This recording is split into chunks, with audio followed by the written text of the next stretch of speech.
오늘 예수님의 비유 설교를 나누는 날입니다. 누가복음 12장 42절부터 48절. 주께서 이르시되 지혜 있고 진실한 청지기가 되어 주인에게 그 집 종들을 맡아 때를 따라 양식을 나누어 줄 자가 누구냐? 주인이 이를 때에 그 종이 그렇게 하는 것을 보면 그 종은 복이 있으리로다. 내가 참으로 너희에게 이르노니 주인이 그 모든 소유를 그에게 맡기리라. 만일 그 종이 마음에 생각하기를 주인이 더디 오리라 하여 남녀 종들을 때리며 먹고 마시고 취하게 되면 생각하지 않은 날, 알지 못하는 시각에 그 종의 주인이 이르러 엄히 때리고 신실하지 아니한 자의 받는 벌에 처하리니 주인의 뜻을 알고도 준비하지 아니하고 그 뜻대로 행하지 아니한 종은 많이 맞을 것이요 알지 못하고 맞을 일을 행한 종은 적게 맞으리라. 무릇 많이 받은 자에게는 많이 요구할 것이요 많이 맡은 자에게는 많이 달라 할 것이니라. 아멘. 오늘 함께 나눌 말씀, 지혜 있고 진실한 청지기의 비유라는 제목을 제가 붙였습니다. 이 비유는 지난 시간에 다루었던 누가복음 12장 35절부터 40절에 두 비유와 그 내용이 이어져 있어요. 35절부터 38절의 첫 번째 비유는 주인을 기다리는 종의 비유, 기억이 나시나요? 예수님의 재림을 준비하고 기다리는 마음 자세, 그리고 주인을 기다린 종에게 주시는 복에 대해 말씀하고 있고, 39절, 40절의 두 번째 비유는 도둑의 비유로 예수님의 재림이 아무도 예상하지 못할 때 불현듯 이루어질 것을 말씀하고 있습니다. 그리고 오늘 다룰 42절부터 48절의 이 세 번째 비유는 지혜 있고 진실한 청지기의 비유로 예수님의 재림 때에 있을 상급과 심판에 대해 말씀하고 있습니다. 본격적으로 들어가기에 앞서 우리 41절 말씀을 읽겠습니다. 베드로가 여짜오되 주께서 이 비유를 우리에게 하심이니까 모든 사람에게 하심이니까. 이 구절은 오늘 말씀의 본문은 아니에요. 지난 시간에 다루었던 이 앞의 내용과 그리고 오늘 다룰 뒷부분의 이야기 사이에 삽입되어 있는 구절로 어떻게 보면 좀 생뚱맞게 느껴지기도 합니다. 혼인잔치에 참석했던 주인이 언제 돌아올지 모른 채 며칠이고 밤을 새워가며 주인을 기다리는 종들처럼, 또한 도둑이 아무 예고 없이 불현듯이 찾아오는 것처럼 어느 날 갑자기 다시 오실 주님을 늘 깨어 기다리라는 그 주님의 재림에 대해 말씀하신 예수님께 제자 중 한 명이었던 베드로가 질문합니다. 주님, 이 비유의 말씀은 우리 제자들에게 하신 겁니까?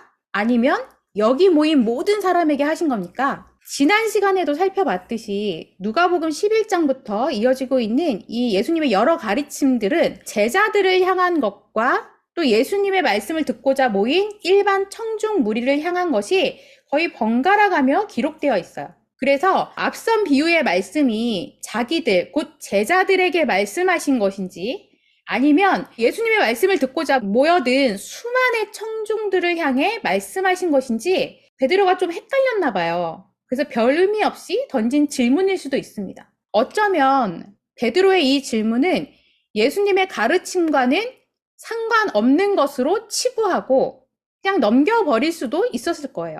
본 비유의 평행 본문을 기록한 마태처럼 마태복음 24장에는 베드로의 질문이 빠져 있습니다. 마태복음 24장 44절, 45절 이러므로 너희도 준비하고 있으라. 생각하지 않은 때에 인자가 오리라. 충성되고 지혜 있는 종이 되어 주인에게 그 집 사람들을 맡아 때를 따라 양식을 나눠줄 자가 누구냐. 44절과 45절의 내용이 단절 없이 자연스럽게 이어지고 있어요. 이는 누가복음의 본문에서도 마찬가지로 41절의 내용을 뺀다고 해도 앞의 구절과 뒤의 구절의 내용이 자연스럽게 이어진다는 거예요. 문맥상 아무 문제 없습니다. 아니, 오히려 빼는 게 더 자연스러워 보이기도 합니다. 그럼에도 누가가 베드로의 질문을 굳이 기록한 것은 본 복음서를 기록한 저자의 어떤 의도가 반영되어 있음을 짐작하게 합니다.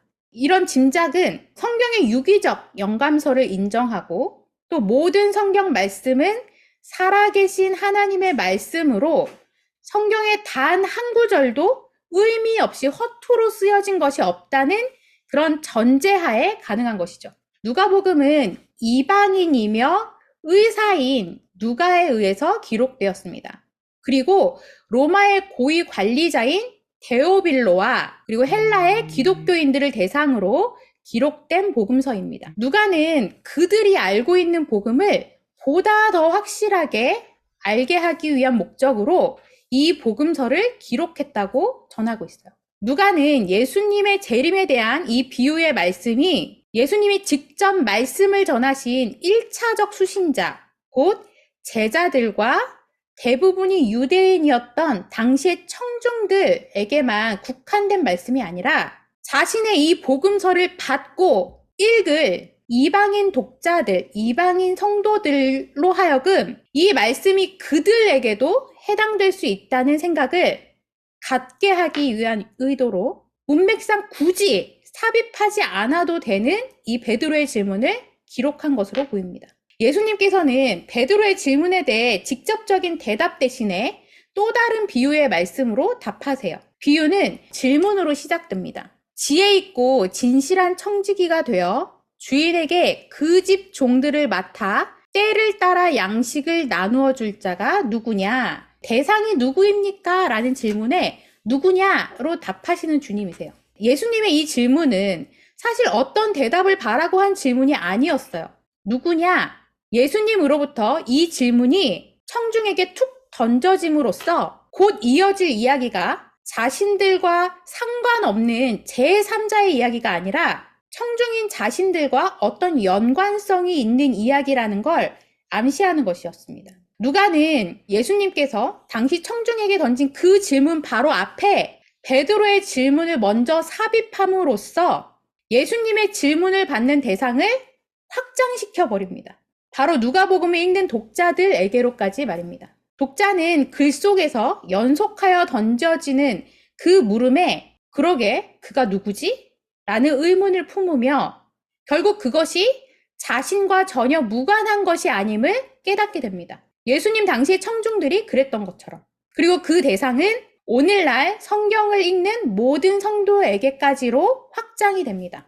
따라서 오늘 다루는 지혜 있고 진실한 청지기의 비유를 청지기라는 특정한 직분이 등장한다고 해서 교회의 지도자들, 목회자나 사역자들을 향한 말씀으로만 여기고 일반 성도와는 상관없다고 여기는 것은 옳지 않습니다. 더군다나 하나님은 모든 성도를 왕 같은 제사장으로 부르셨습니다. 모든 성도에게 예수 그리스도의 영이신 성령이 내주하십니다. 그렇게 구원회로 부르시고 또한 사역회로 부르심을 받은 모든 성도가 하나님의 청지기 된 자들이기 때문입니다. 또한 오늘 다루는 이 말씀은 요즘 우리 공동체 안에서 자주 언급되는 개념 중 하나인 하나님의 나라와 무관하지 않습니다. 하나님의 나라는 예수님의 오심으로 이미 임했지만 동시에 예수님이 다시 오실 때까지 아직 완성되지 않았습니다. 성도인 우리는 이미와 아직 사이에서 하나님의 나라와 세상 나라가 공존하는 시대를 살아가고 있는 거예요. 그래서 이 청지기라는 단어는 오늘 이 땅을 사는 하나님의 백성들이 이 땅에서 하나님 나라를 누리고 하나님 나라를 실현하는 삶을 살기 위해 어떠한 마음과 어떠한 자세, 또 어떠한 태도로 살아야 하는지를 알려주는 매우 중요한 단어이기도 합니다. 오늘 나누는 이 말씀을 통해서 성도의 정체성 중 하나인 청지기 됨은 무엇인가? 하나님의 청지기로서 어떻게 살아야 하는가? 또 어떤 마음과 어떤 자세로 맡겨주신 이 청지기의 삶을 살아야 하는가? 이런 것들에 대해 깊이 묵상하는 시간이 되기를 바랍니다. 이제 본격적으로 본문으로 들어갈게요. 42절 말씀. 주께서 이르시되 지혜 있고 진실한 청지기가 되어 주인에게 그 집 종들을 맡아 때를 따라 양식을 나누어 줄 자가 누구냐? 청지기란 주인을 대신하여 재산과 종들을 관리하는 직무를 가진 자를 말합니다. 그냥 일반적인 종이 아니라 종들보다 조금 더 상위 직급에 있는 사람을 뜻해요. 오늘 비유에서 그 청지기에게 주인이 무언가를 요구합니다. 그게 무엇이었죠? 그 집의 종들을 맡기고 때를 따라 양식을 나누어 주라는 거였어요. 그것을 위해서 주인의 재산을 사용할 수 있는 권한을 일정 부분 부여했을 것입니다. 이처럼 일정 권한을 가지고 주인을 대리하는 역할을 맡은 자이지만 청지기가 행사하는 권한이나 관리하는 재산은 청지기의 것이 아니었어요.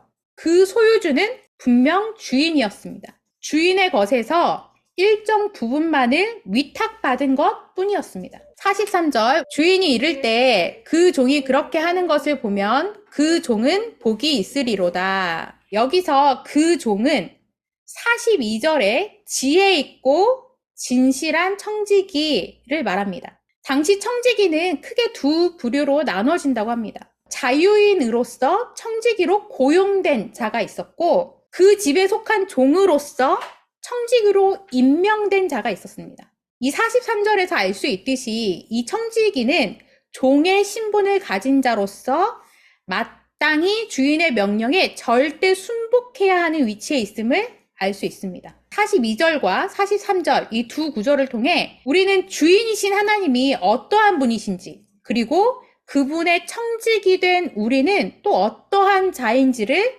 정리해 볼 수 있습니다. 먼저 하나님은 어떤 분이신지 한번 볼까요? 하나님은 온 우주와 만물을 지으신 창조주이십니다.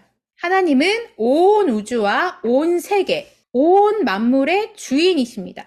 그분이 소유권자이세요.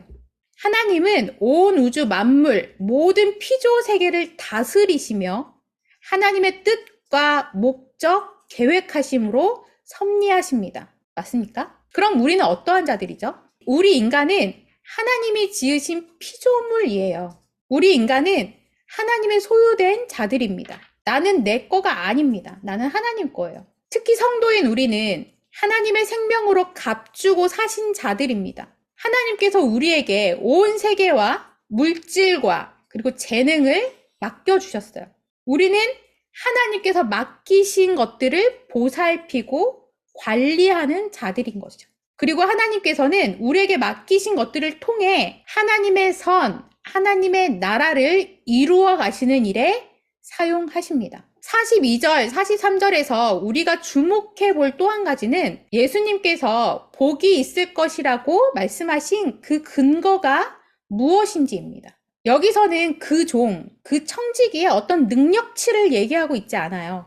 잘하고 못한 것을 얘기하고 있지 않습니다. 그 청지기가 맡은 종들에게 어떤 양질의 음식을 얼마나 영양소를 골고루 갖춰서 잘 먹였는지 또 그 일에 주인의 재산을 얼마나 아껴서 잘 사용했는지 이런 것들을 점수를 매겨서 판단하고 있지 않습니다. 근거는 이거예요. 주인이 이를 때 그 종이 그렇게 하는 것을 보면 복이 있을 것이라고 말씀하신 근거는 앞에서 나열했던 그런 성과가 아닙니다. 주인이 다시 오실 때까지 그 청지기가 맡은 일을 하고 있느냐 아니냐. 다시 말해 주인이 없는 동안에도 주인이 보고 있지 않은 그때에도 맡겨진 일을 하느냐 안 하느냐를 봤다는 거예요. 즉 정직함과 성실함으로 맡은 바를 묵묵히 해내는, 이게 무슨 말이냐면 너희는 그렇게 정직하고 성실하게 살아라 이것을 말하는 게 아니고요. 언제나 어디서나 하나님 앞에서를 인식하는 코람데오의 삶, 그 태도를 말하는 것입니다. 그렇게 신실하고 정직하게 예수님이 다시 오실 때까지 주님께서 맡기신 그 일을 묵묵히 수행하는 자에게 예수님께서는 복이 있다고 말씀하십니다. 지난 시간 이 앞선 비유에서 언급된 복에 대해 제가 설명을 드렸었는데 하나님과의, 예수님과의 아주 친밀한 관계, 그 진실한 사랑이 있는 관계성을 가지게 되는 것이 복이라고 했습니다. 그런데 오늘 본문에서는 또 다른 측면에서의 복을 언급하고 계세요. 여기서 잠깐 다음 구절을 보기에 앞서 제가 한 가지 질문을 드릴게요. 주인에게 지혜 있고 진실한 청지기라고 선한 청지기라고 인정받은 자에게 주어지는 복이라고 할 때 솔직히 지금 여러분 어떤 것을 생각하시나요? 청지기직을 수행하고 있지만 그는 종의 신분이니까 그에게 자유를 줬을까? 아니면 상으로 돈이나 보석을 줄까? 아니야, 어쩌면 이 주인은 배포가 큰 사람일지도 몰라. 그래서 통 크게 땅을 주진 않았을까? 혹시 이런 것들을 생각하고 계시진 않으신가요? 보통 세상적 가치 기준으로 보면 이런 것들을 복이라고 여길 것입니다. 근데 과연 그런 것들이었을까요? 대개 이렇게 물으면 아닌 거죠. 44절의 말씀, 내가 참으로 너희에게 이르노니 주인이 그 모든 소유를 그에게 맡기리라. 주인이 그 모든 소유를 그에게 맡겼답니다. 소유를 맡겼다는 건 아예 줬다는 말인가요? 아니에요. 소유권, 곧 명의는 여전히 주인에게 있고 관리를 위한 권한을 맡겼다는 거예요. 세상적 기준으로 봤을 때 이게 과연 복인 걸까요, 여러분? 아니, 복까지는 아니더라도 이것을 과연 상이라고, 보상이라고 할 수 있는 겁니까? 처음에는 주인이 재산의 일부와 제한적인 권한을 맡겼어요. 그래서 그것만 하면 되는 거예요. 그런데 그 일을 잘 수행해낸 결과로 어떻게 되었죠? 주인의 모든 재산을 관리하는 더 많은 일이 맡겨졌어요. 책임만 더 무거워져 버린 거죠. 직장 생활을 하시는 엄마, 아빠 여러분, 이런 걸 과연 복이라고 할 수 있는 걸까요? 진정 이런 복을 원하십니까, 여러분? 이렇게 44절만 놓고 보면 일반적인 상식으로는 쉽사리 이해가 되지 않습니다. 그런데 비유 속 주인과 청지기가 누구를 상징하는지를 되새겨보면 이것을 어째서 복이라고 했는지 비로소 이해가 됩니다. 바로 주인이신 하나님과 청지기인 우리를 상징하고 있음을 앞서 살펴봤었죠. 그렇다면 이 구절에서 주인이 그 모든 소유를 맡긴다고 되어 있는데 하나님께서 모든 소유를, 모든 권한을 원래 누구에게 맡겼었죠? 제가 두 구절을 읽어드릴게요. 하나님이 그들에게 복을 주시며 하나님이 그들에게 이르시되 생육하고 번성하여 땅에 충만하라. 땅을 정복하라. 바다의 물고기와 하늘의 새와 땅에 움직이는 모든 생물을 다스리라 하시니라. 여호와 하나님이 그 사람을 이끌어 에덴 동산에 두어 그것을 경작하며 지키게 하시고. 누구죠? 아담. 최초의 사람, 인류의 대표인 아담을 창조하시고 하나님께서 그에게 그 권한을 주셨어요. 하나님께서 만드신 모든 창조물을 다스리고 관리할 그 권한을 아담에게 맡겨주셨던 겁니다. 그것은 죄를 짓기 전 우리 인간이 가지고 있던 마땅히 누릴 수 있었던 엄청난 권한이었습니다. 창조주의 대리인이잖아요, 우리가. 인간도 다른 창조물들과 같이 하나님에 의해 지어진 피조물이에요. 그런데 하나님께서 인간을 창조주이신 그 하나님의 형상을 닮은 아주 특별한 존재로 만드셨어요. 그렇게 하나님께서 만드신 모든 창조물을 온전히 다 맡아서 관리할 수 있는 특별한 권한이 우리에게 있었습니다. 그러나 죄로 말미암아 하나님의 형상을 잃어버리고 그 생명을 잃어버리자 하나님이 맡기셨던 그 권한마저 잃어버리고 말았습니다. 창세기 3장 17, 18절 아담에게 이르시되 네가 네 아내의 말을 듣고 내가 너에게 먹지 말라 한 나무의 열매를 먹었은즉 땅은 너로 말미암아 저주를 받고 너는 네 평생에 수고하여야 그 소산을 먹으리라. 땅이 너에게 가시덤불과 엉겅퀴를 낼 것이라. 인간의 다스림 아래 있던 땅이 인간의 죄로 말미암아 저주를 받게 되었고 인간에게 가시덤불과 엉겅퀴를 내어 인간을 일평생 수고하게 만듭니다. 그렇게 창조의 질서와 창조의 조화는 깨져버렸고 원래의 질서와 조화로 다시 회복이 필요한 그런 상태가 되었습니다. 43절에서 주인이 다시 올 때는 예수 그리스도의 다시 오실 때를 의미합니다. 예수님께서 다시 오실 때 지혜 있고 진실한 그 청지기에게 뭘 주신다는 거죠? 하나님의 모든 소유를 맡긴다. 곧 범죄함으로 잃어버렸던 그 최초의 인간 아담에게 주셨던 그 권한, 하나님의 선하심과 하나님의 사랑으로 모든 피조물을 다스리고 관리하는 그 권한을 다시 맡기시겠다는 거예요. 물론 그것을 감당할 수 있는 충분한 능력과 함께. 이것은 깨어졌던 창조의 질서가 회복되는 것이고, 잃어버리고 훼손되었던 하나님의 형상을 완전히 회복해 주시겠다는 것입니다. 이 비유를 통해 예수님께서 말씀하시는 복은 바로 이거예요. 아니, 이보다 더 크고 놀라운 복이 또 어디 있습니까, 여러분? 이제 비유의 말씀은 이 전반부를 지나 후반부에 들어섭니다. 이어지는 45절부터 48절은 소위 악한 청지기에 대해 이야기하고 있어요. 그런데 악한 청지기가 3가지 유형으로 등장하고 있습니다. 우선 첫 번째 유형은 종국, 결국에는 심판, 멸망을 받을 자들입니다. 45절과 46절, 만일 그 종이 마음에 생각하기를 주인이 더디오리라 하여 남녀 종들을 때리며 먹고 마시고 취하게 되면 생각하지 않은 날, 알지 못하는 시각에 그 종의 주인이 이르러 엄히 때리고 신실하지 아니한 자의 벌을 처하리래.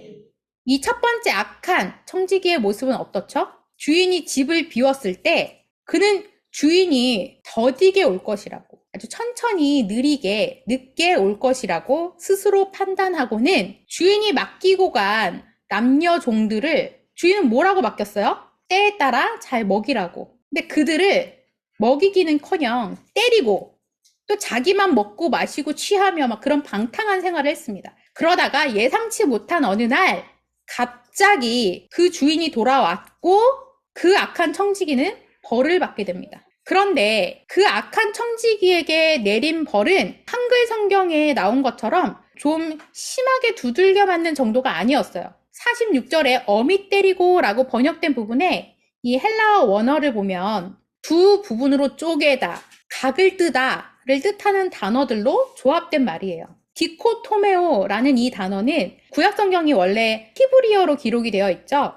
그런데 이제 헬라어로 번역한 70인역 성경이 있습니다. 그 70인역 성경에 출애굽기 29장 17절에도 이 디코토메오라는 단어가 나와요. 곧 제사 드리기 위해서 제물의 각을 뜨는 행위를 말할 때 이 단어가 쓰였습니다. 각을 뜬다는 게 뭐죠? 살점과 뼈를 분리해내고 가죽을 벗겨내고 내장과 기름을 빼내는 그 모든 과정을 각을 뜬다라고 합니다. 그리고 두 부분으로 쪼개다는 것은 곧 재물을 둘로 쪼개는 것을 말해요. 고대시대 때 이 재물을 둘로 딱 쪼개서 계약을 맺는 자들이 둘로 쪼개어 죽인 그 재물을 지나가거든요. 그것이 언약의 그 표시였어요.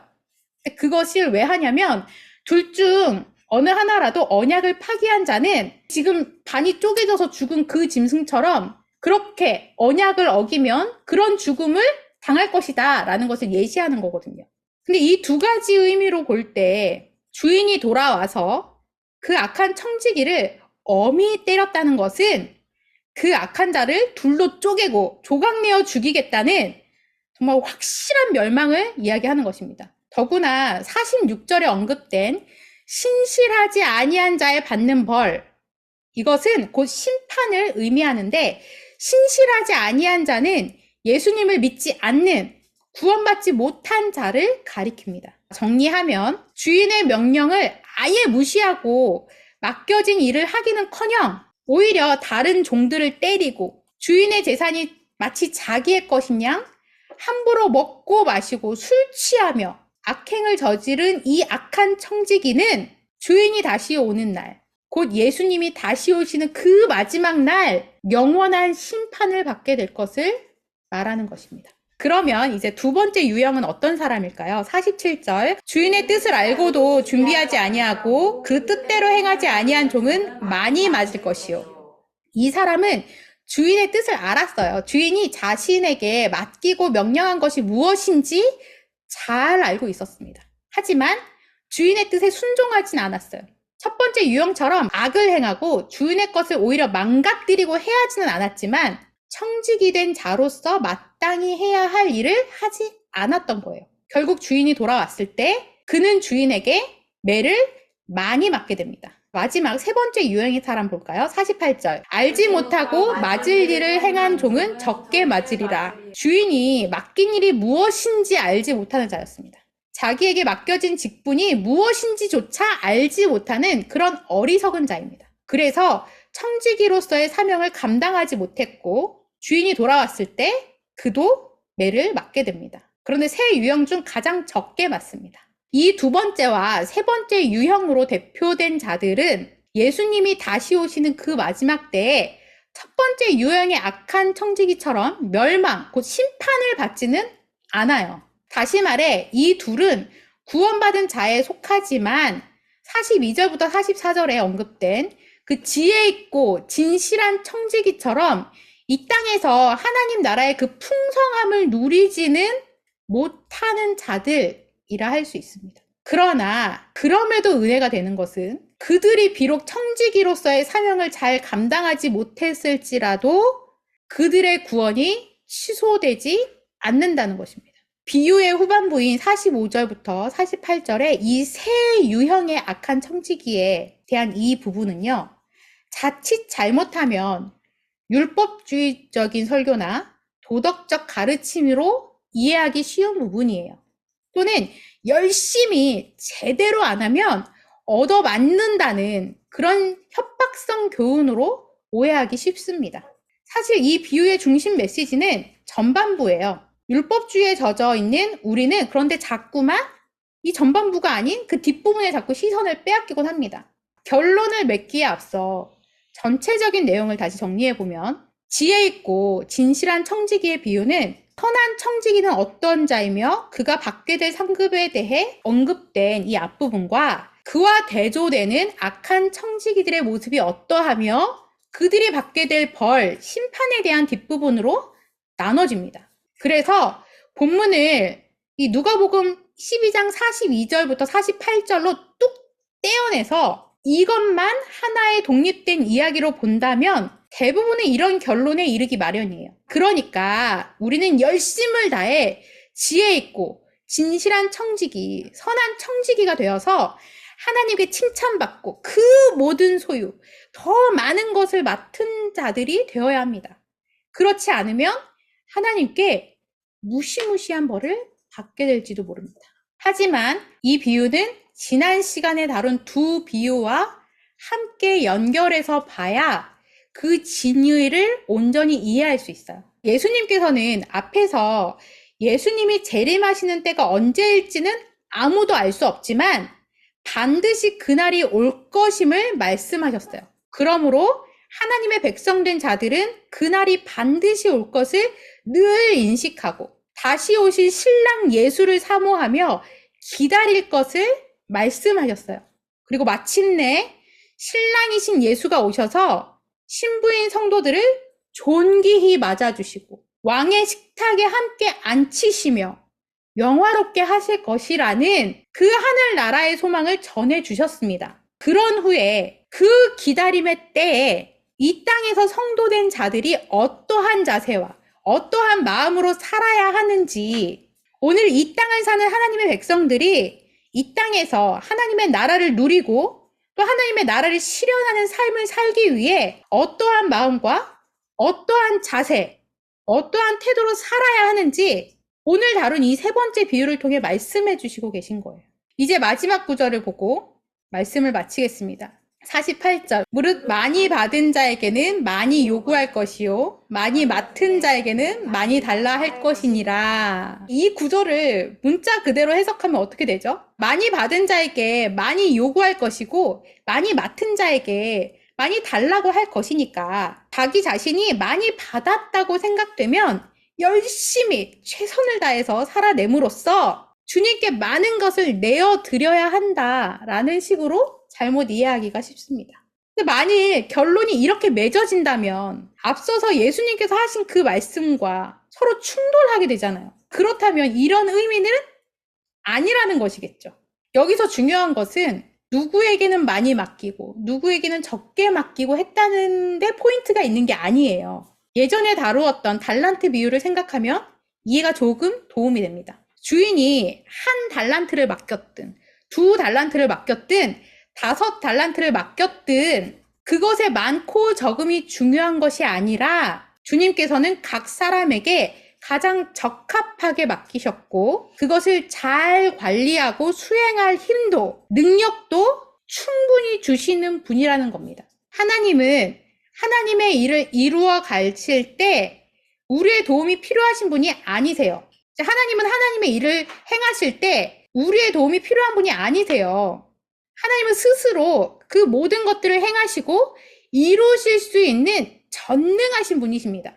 그럼에도 우리를 청지기로 세우시고 우리에게 천직을 맡겨주신 것은 그것을 통해 우리가 이 땅에서 풍성함을 누리게 하심이라는 거예요. 그 자체로 하나님의 은혜의 선물인 것입니다.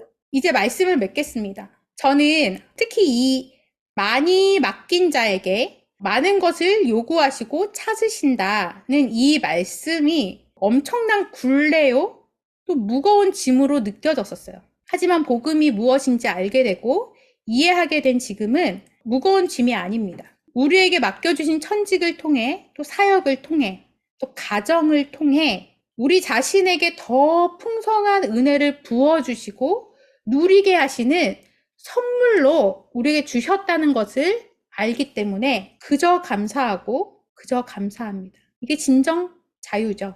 주님 오시는 그날까지 우리에게 이 땅에서 허락된 그 시간 동안 그 참된 자유와 또 역동적이고 풍성한 삶을 누리는 우리 공동체, 낮은 울타리 공동체가 되기를 소망하면서 이제 말씀을 마치도록 하겠습니다.